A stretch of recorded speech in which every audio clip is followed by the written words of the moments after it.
I just read that Biden is to announce new travel restrictions on Thursday, December 9th, or excuse me, December 2nd. So I don't know if that time has passed or it's just coming up by the time you're seeing this video. Either way, it doesn't matter. What I want to go forward here is I want people just to think of how it was 2 years ago, how your life was 2 years ago, how it was for traveling, how it was for moving about, how it was interacting with family, how it was at your place of business if you still have a job, how it was going into grocery stores, going into other stores, eating at restaurants, viewing sporting events, that kind of stuff, going to the museum, all that. How was it 2 years ago? Look at it now. And then if you can think further back, if you're older, how was it 20 years ago compared to now? And think about that. I mean, if you just want to think about the flying aspect, the traveling aspect of it, 20 years ago, well, yeah, 20 years ago still, there was no TSA. There was no, I believe, authority that violates your Fourth Amendment, that violates the Fourth Amendment, violates your person's places, and stuff to be secure in that. But that's another story. That was from a law that was passed, from a ruling from 1973. That's how TSA gets away with it now. But anyways, that's for another day. So think about that. Before 2003, there was no TSA on the airplanes. You could almost miss your flight. You're running behind, you run to the gate, you get there, you get in, great. Just like almost missing a bus. Just like almost missing a ride with a friend or family member. You just barely make it and you made it. I'm not cheering on running late, that kind of stuff, but I'm cheering on how much freedom you had, how much prep you didn't need to go with unlawful, in my opinion, seizures and searches. But now we are here today. And if anyone doesn't know, the TSA is still temporary. It's still temporary. It's not permanent. Every year, I mean, Joe Biden signed in the TSA order. Donald Trump signed in the TSA order, re-upped it. And I couldn't find specifics. There's some stuff that's controversial as far as if it's every year the president needs to sign it up, or every 2 years, or every 4 years. But anyways, that's the case. It's not permanent. It's temporary. And as the saying is, the most permanent thing you'll ever experience is a temporary thing from the government. And that seems to be the case with this also. It's not a permanent law. It hasn't passed through the Senate, through the Congress. It hasn't been rubber stamped. This is a permanent deal, like no murdering or the speed limit, that kind of stuff. This is a temporary thing that goes by under the orders of emergency or war, the war on terror, that kind of stuff. So that's how they get by with it. Now they just have to up it every few years or every year. Just sign the piece of paper that says it's still here, even though everything I could find, and I went into this a year ago or so, on how little the TSA has been effective on stopping anything, stopping any weapons, stopping anything that they said they're going to do. They're so ineffective with that, but they're really effective of causing problems, slowing things down, causing a bottleneck, disrupting people, seizing a whole ton of cash for no reason other than they're not sure where it's from, because people aren't allowed to have a bunch of cash nowadays. And that is against the law also, in my opinion, and it should be. It should be looked down upon horribly. It was never like that. But so just thinking back, how was your life 2 years ago? How was traveling 20 years ago compared to today? 2 years ago, you did not have to go into a restaurant with a mask on. Sit down to eat, you could take your mask off because COVID's the smartest thing ever.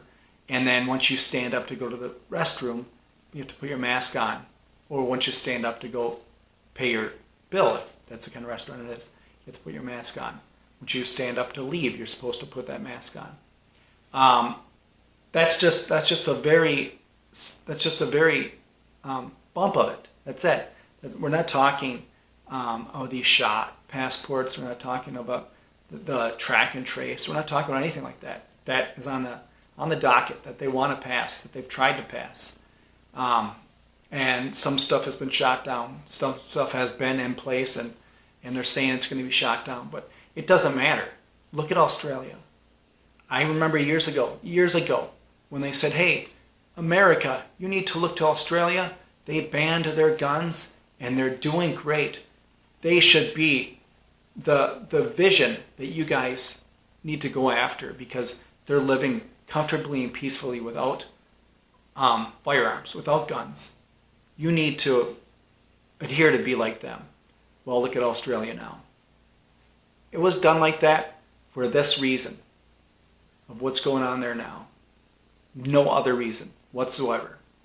And because we still have some people in this country with some sense of independence and some sense of self-sufficiency and some brain cells that say, hey, no, the government wants to take this from me for a specific reason. And it is not because of safety. That's what everything's portrayed as. It's for your safety. It's for your benefit. Everything government does is always the opposite of what they tell you. Just like the war on terror. I mean, they had the Patriot Act.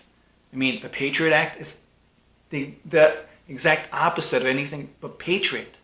Anything but freedom. It's the exact opposite, and that's the way government works. So I just want you to think about that. Because he's going to announce this on December 2nd, which is tomorrow, as I'm recording this. But just be aware. And I mean, I know you always hear the slow boil of the frog and that kind of stuff, but this is what happened. Remember 2 weeks to flatten the curve, or 15 days to slow the spread? That's all. That started with that. And then they just put another 30 days, another 30 days, another 30 days. And slowly, because they took all these rights away, and slowly just got you acclimated to think, okay, it's going to be over soon. We're just doing this. We're buckling down because it's for the better good, because it's for our safety. We got to do this together. Everyone's suffering out there. We're in this together. I remember hearing that many times. You could hear it from billionaires, millionaires, your actors, your famous people, your whatever, your sports stars, that kind of stuff. They all said that we're in this together.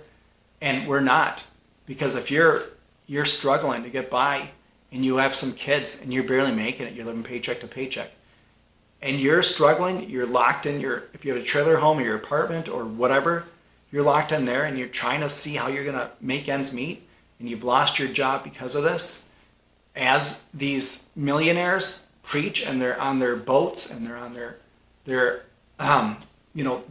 second, third, fourth, fifth homes, the vacation homes, their cabins. They're not in this together. They're not in this with you. No, not even close. They're on a different level, so they're in a different society than us normal folk are. And they don't want you to realize that. They don't want you to figure that out. Just like every time we got to do some sort of check, we got to get this to get the economy going.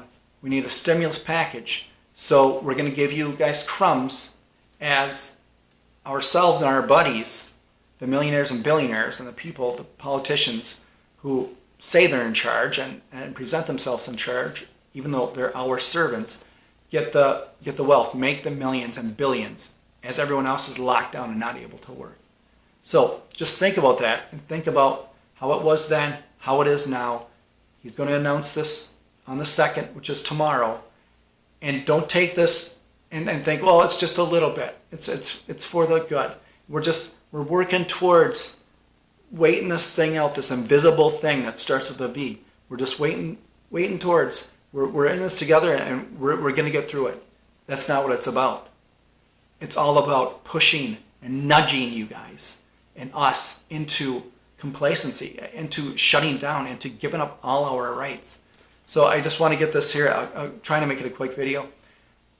But I want to say, if you do not start resisting now, start resisting with everything.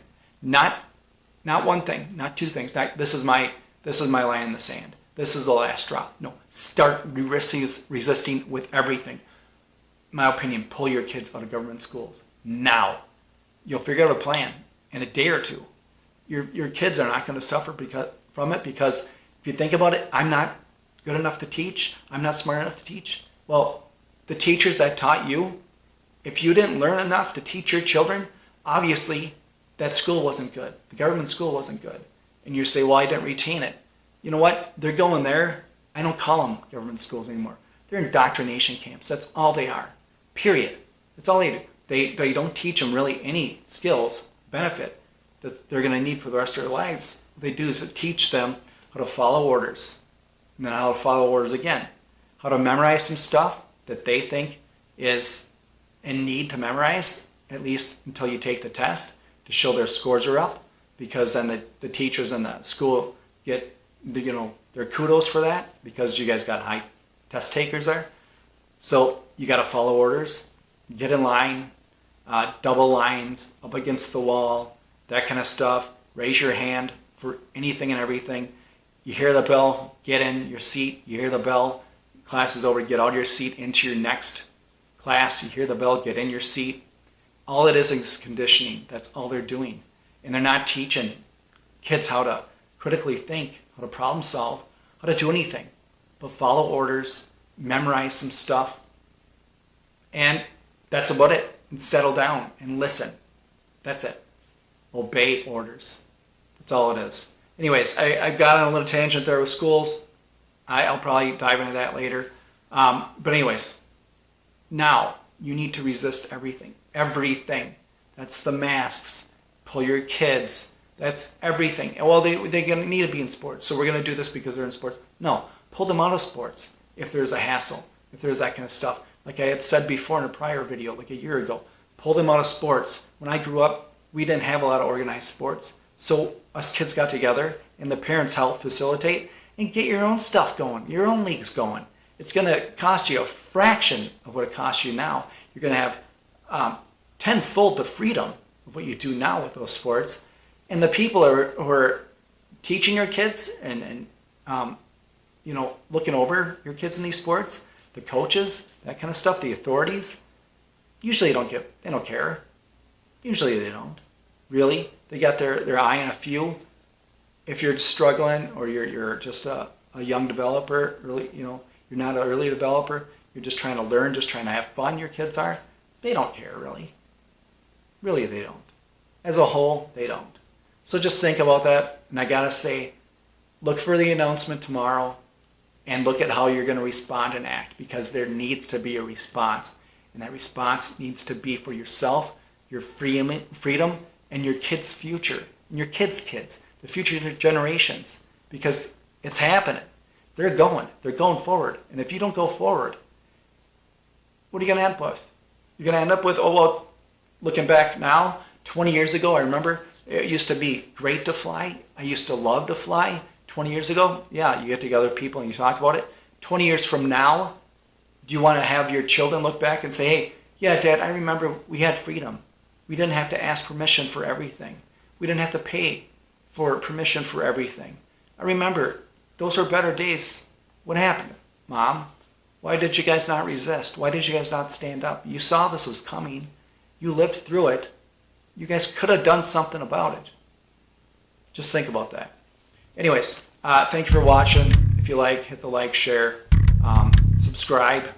And as always, stay vigilant, protect yourself, your family, your health.